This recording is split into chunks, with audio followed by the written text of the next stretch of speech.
Assalamualaikum warahmatullahi wabarakatuh. Hello, jumpa lagi bersama aku di YouTube channel Relax bareng Ladies. Nah, seperti biasa saya akan membawakan sebuah kisah nyata dalam rumah tangga. Kali ini cerita ini datang dari sepasang pasutri yang sudah menikah dan mengarungi bahtera rumah tangga selama 10 tahun. Mereka sekarang dikaruniai 2 orang anak yang usianya masih kecil-kecil. Sebut saja namanya Mrs. D dan Mr. A. Mrs. D dan Mr. A ini dalam 10 tahun terakhir ini ternyata mereka terjebak dalam hubungan yang toksik. Bagaimana ceritanya? Begini ceritanya. Si Mr. A ini di saat dia masih lajang, masih bujang, dia memang sangat penurut sekali kepada ibundanya. Dia sangat diatur hidupnya. Namun Mrs. D ini tidak tahu menahu tentang kehidupan Mr. A ini. Meskipun mereka sudah berpacaran cukup lama, tapi rahasia ini tidak pernah diketahui oleh Mrs. D bahwa Mr. A ini manja sekali sama ibunya dan hidupnya selalu diatur oleh ibunya. Dia nggak mandiri, ibaratnya seperti itu. Nah, ketika menikah di minggu pertama, minggu kedua sampai bulan 1, 2 dan seterusnya, Mrs. D ini merasakan ada kejanggalan. Oke, mungkin masih awal-awal pernikahan. Suamiku masih belum beradaptasi nih dengan rumah tangganya. Mr. A ini sangat bergantung hidupnya kepada ibunya. Padahal di sini dia sudah beristri, sudah ada istri, orang yang bisa diajak diskusi untuk rumah tangga. Namun tidak seperti yang diharapkan Mrs. D. Mr. A ini selalu ibu. Ketika mereka sama-sama bekerja, Mrs. D ini bekerja keuangan untuk rumah tangga dan Mr. A ini harusnya nih uangnya juga untuk kebutuhan rumah tangga, tapi tidak. Mr. A ini selalu memberikan semua hasil gajinya, uang gajinya kepada ibunya. Dan di situ ibunya mengatur semua pengeluaran Mr. A ini seperti sama halnya pada saat Mr. A ini masih bujang. Nah, di sisi lain Mrs. D ini sangat keberatan. Tapi ya anggap aja ini masih belum ada anak. Oke lah, nggak apa-apa. Kita lihat aja nanti beberapa bulan ke depan, bahkan tahun ke depan. Setelah Mrs. D ini melahirkan anak pertamanya, ternyata Mr. A ini tidak berubah sama sekali. Dia setiap gajian selalu memberikan uang gajinya kepada ibunya. Sedangkan Mrs. D ini hanya dapat sisanya aja, nggak tahu pembagiannya itu ibunya untuk apa aja, pengeluaran apa aja. Mrs. D ini nggak tahu menahu. Karena Mr. A ini nggak pernah cerita. Dia selalu memberikan gajinya kepada ibunya. Dan jika ada sisanya baru itu dikasih ke istrinya, Mrs. D. Di situ lama-lama si Mrs. D ini mungkin merasa keberatan ya. Hei sayang, aku ini istrimu. Terus uang gajimu kenapa nggak kamu kasihkan aku untuk kebutuhan kita? Kamu kan kerja. Mr. A menjawab, kamu kan kerja, kamu kan punya uang gaji. Emang nggak cukup untuk pengeluaran kamu? Tapi di sini kan ada kamu di sini. Kamu kan juga makan. Iya, ini aku kasih sisanya karena uang gajiku aku kasih ke ibuku dan ini ada sisanya.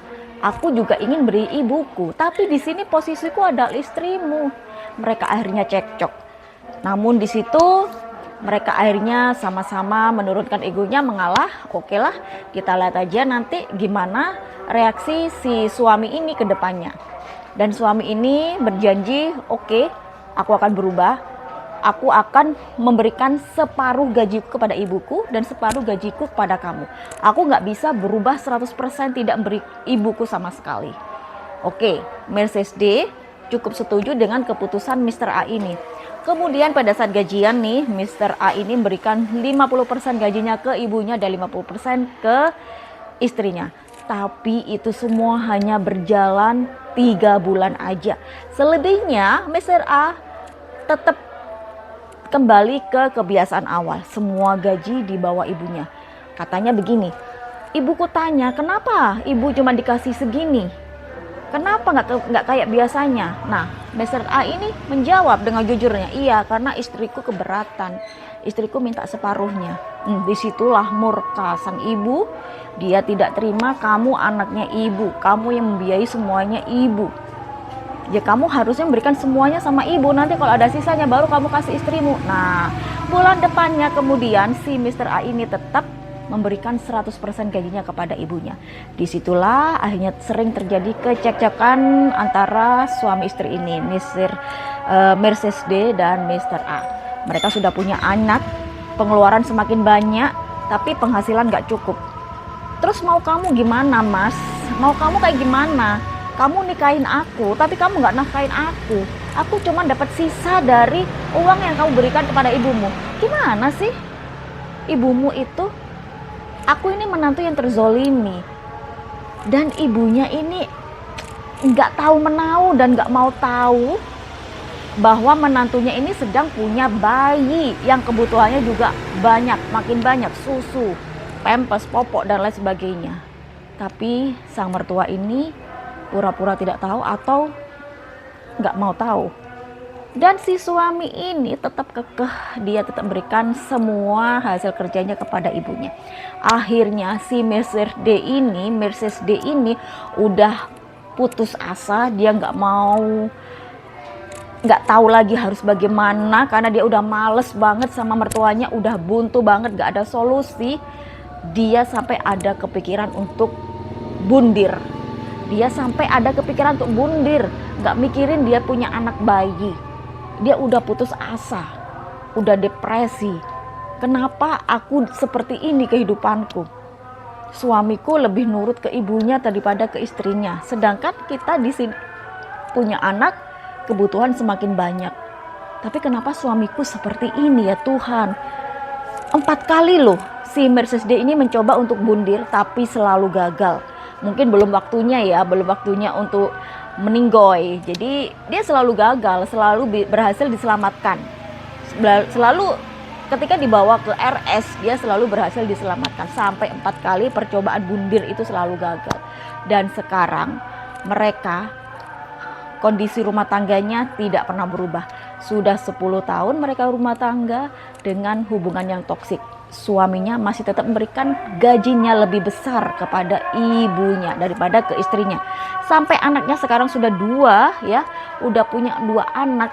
Si istri ini, Mrs. D ini masih bekerja keras gimana caranya untuk menutupi kebutuhan. Dan apa yang dilakukan oleh Mrs. D untuk memenuhi kebutuhan rumah tangganya? Dia awalnya minta cerai tapi suaminya nggak mau. Dan dia juga mikir anak-anakku masih kecil, tapi kayak gimana kalau kayak gini? Akhirnya si Mrs. D ini tekad untuk open BO di aplikasi hijau. Dia nekat karena keadaan sampai open BO di aplikasi hijau. Open BO pertama dia langsung dapat pelanggan. Ya lumayan lah, meskipun cuma 200-300 ribu, tapi bisa untuk memenuhi kebutuhan hidupnya, beli susu dan lain sebagainya tanpa sepengetahuan suaminya.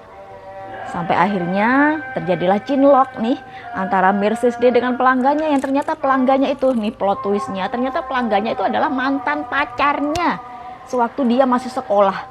Ketemu dengan mantan pacarnya yang jadi pelanggannya di aplikasi hijau di saat dia open BO. Oh my god.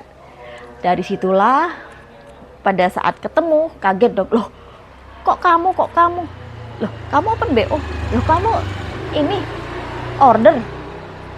Ternyata ya kalian tuh sama aja kayak gitu. Akhirnya mereka reuni, nostalgia, dan akhirnya mereka menjalin kembali hubungan terlarang itu. Mantannya ini sudah punya istri, tapi mereka menjalin hubungan tanpa harus order di aplikasi hijau lagi. Jadi menjadi langganan tetap ya. Jadi mereka kalau ketemu ya melakukan hubungan tersebut, dan Mrs. D ini dibayar gitu. Sedangkan namanya perempuan ya, kalau udah ketemu laki-laki dan nyaman, pasti yang dimainkan adalah perasaannya, lupa logika. Sedangkan laki-laki kalau ketemu perempuan siapapun itu, untuk melakukan hubungan intim tidak perlu mempunyai perasaan, cukup dengan nafsu dan logika. Itulah bedanya perempuan dan laki-laki. Nah di sini Mrs. D udah ngerasa nyaman banget nih ketemu sama pelanggan yang notabene adalah mantan pacarnya waktu masih sekolah. Udah nyaman banget, dan si cowok ini sepertinya juga udah nyaman. Akhirnya mereka mengajak, kenapa kita nggak nikah aja, padahal sama-sama punya pasangan. Tapi si lakinya ini maunya nikah siri supaya perempuan istri saya ini nggak tahu. nggak tahu ya, menurut kalian nikah siri tujuannya apa? Apakah bisa melakukan hubungan suami istri tanpa harus bayar, tanpa harus booking lagi, tanpa harus order, cukup dengan gratisan? Tapi si Mercedes D ini juga nggak bodoh.